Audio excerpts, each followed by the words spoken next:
आज हम जो पाठ आपके समक्ष प्रस्तुत करने जा रहे हैं वो है बाजार दर्शन भाग 1, लेखक जैनेंद्र कुमार। बाजार दर्शन जैनेंद्र का एक महत्वपूर्ण निबंध है जिसमें गहरी वैचारिकता और साहित्य सुलभ लालित्य का दुर्लभ संयोग देखा जा सकता है। मतलब उसमें विचार भी है और साहित्य के सुगम जो शस्त्र होते हैं उन दोनों का मिलन है।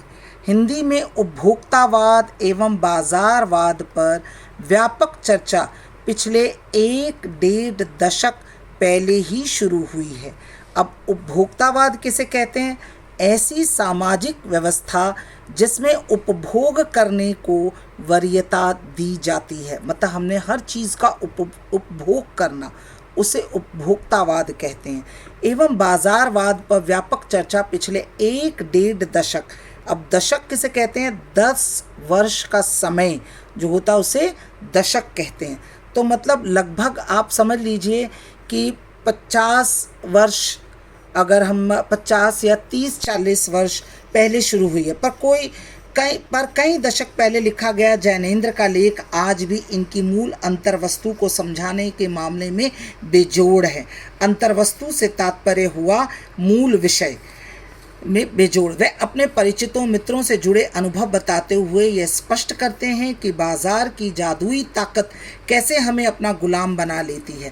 अगर हम अपनी आवश्यकताओं को ठीक ठीक समझकर बाजार का उपभोग करें तो उसका लाभ उठा सकते हैं, लेकिन अगर हम ज़रूरत को तय कर बाजार में जाने की बजाय उसकी चमक दमक में फंस गए तो वह असंतोष, डिससैटिस्फैक्शन, तृष्णा मतलब कामना, विशेष प्रकार की कामना रखने वाला, और ईर्ष्या, जेलसी से घायल कर हमें सदा के लिए बेकार बना सकता है।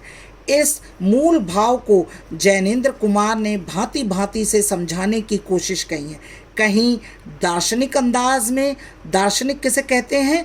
जो फिलोसोफर हो, तत्व या यथार्थता को जानने वाला, उसे दार्शनिक कहते हैं। तो कहीं किस्सा गो मतलब कहानी की तरह। इसी क्रम में केवल बाजार का पोषण करने वाले अर्थशास्त्र को उन्होंने अनीति शास्त्र बताया है। अब ये अर्थशास्त्र को अनीति शास्त्र, इसका क्या तात्पर्य है?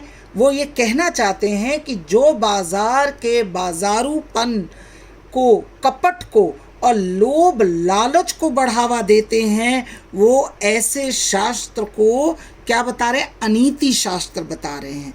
तो अब पाठ की ओर हम आगे बढ़ते हैं। पाठ हमने एक वेब चार्ट के द्वारा समझाने का प्रयास किया है। देखिए, बाजार दर्शन एक बार, अब वो लेखक बताते हैं, एक बार की बात कहता हूँ, मित्र बाजार गए तो कोई एक मामूली चीज़ लेने पर लौटे तो एकदम बहुत से बंडल पास थे। मैंने कहा यह क्या? बोले यह जो साथ थी। अब यह जो साथ थी से तात्पर्य क्या हुआ कि उनकी पत्नी उनके साथ थी। उनका आशय था कि यह पत्नी की महिमा है, उस महिमा का मैं कायल हूँ। आदि काल से इस विषय में पति से पत्नी की ही प्रमुखता प्रमाणित है, और यह व्यक्तित्व का प्रश्न नहीं, स्त्रीत्व का प्रश्न है। स्त्री माया न जोड़े तो क्या मैं जोड़ूं? फिर भी सच सच है, और वह यह कि इस बात में पत्नी की ओट ली जाती। कभी लेखक कहते हैं कि मात्र ये पत्नी की ओट ली जाती है, परंतु सारा खेल किसका होता है? पैसे का होता है। मूल में एक और तत्व है और की महिमा सविशेष है। वह तत्व है मनी बैग, अर्थात पैसे की गर्मी या एनर्जी। पैसा पावर है, बिल्कुल। जिसके पास पैसा होगा वही बाजार की चीज़ें खरीदेगा। पर उसके सबूत में आसपास माल टाल ना जमा हो तो क्या वह खाक पावर है?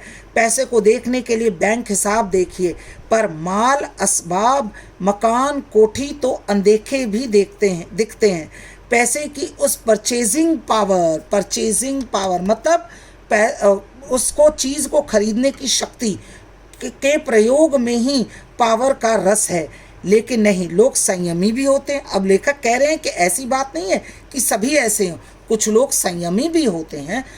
वो क्या करते हैं, वो फिजूल सामान को फिजूल समझते हैं, वह पैसा बहाते नहीं हैं और बुद्धिमान होते। बुद्धि और संयम पूर्वक वह पैसे को जोड़ते जाते हैं। वह पैसे की पावर को इतना निश्चय समझते हैं कि उसके प्रयोग की परीक्षा उन्हें दरकार नहीं है।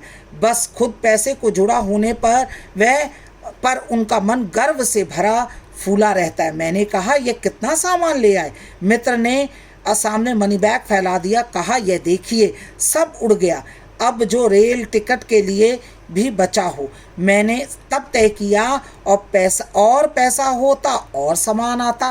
वह सामान ज़रूरत की तरफ देखकर नहीं आया, अपनी परचेजिंग पावर के अनुपात में आया है। लेकिन ठहरिए, इस सिलसिले में एक और भी महत्व का तत्व है जिसे नहीं भूलना चाहिए।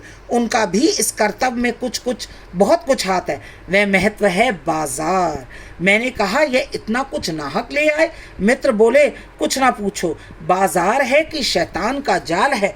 ऐसा सजा कर मार रखते हैं कि बेहया ही हो जो न फंसे। मैंने मन में कहा, ठीक, बाजार आमंत्रित करता है। आओ, मुझे लूटो और लूटो, सब भूल जाओ, मुझे देखो। मेरा रूप और किसके लिए है? मैं तुम्हारे लिए हूँ। नहीं कुछ चाहते ही हो तो भी देखने में क्या हर्ज है? अजी आओ भी।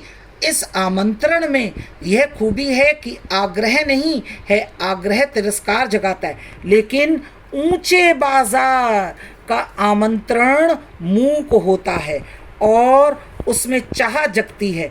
चाह मतलब अभाव, मतलब जब हम ऊंचे बाज़ारों में जाते हैं तो अपने आप को कमतर समझने लगते हैं कि हमारे पास कमी है, हमारे पास पैसा नहीं है। अगर हमारे पास भी पैसा होता तो हम ऊंची दुकानों में जाते और सामान खरीदते। चौक बाज़ार में खड़े होकर आदमी को लगने लगता है कि उसके अपने पास काफ़ी नहीं है, और चाहिए और मेरे यहाँ कितना परिमित है, मतलब कितना सीमित है, और यहाँ कितना अतुलित है और है। ओह, कोई अपने को न जाने तो बाजार का ये चौक उसे कामना से विकल बना छोड़े। कामना से विकल मतलब बेचैन बना छोड़े। और क्यों पागल असंतोष, तृष्णा, ईर्ष्या से घायल कर मनुष्य को सदा के लिए वह बेकार बन डाल सकता है। तो यहाँ हमें ये बात स्पष्ट हुई कि ऊंचे बाजार हमारे अंदर असंतोष, तृष्णा और ईर्ष्या बढ़ाते हैं। तो जब भी बाजार जाएं हमें ये तय करना चाहिए कि हमें खरीदना क्या है। अब अगला पार्ट, आगे का हिस्सा जो भाग 2 अगले दिन पढ़ेंगे। मुझे उम्मीद है आपको यह बात स्पष्ट हो गई होगी। धन्यवाद।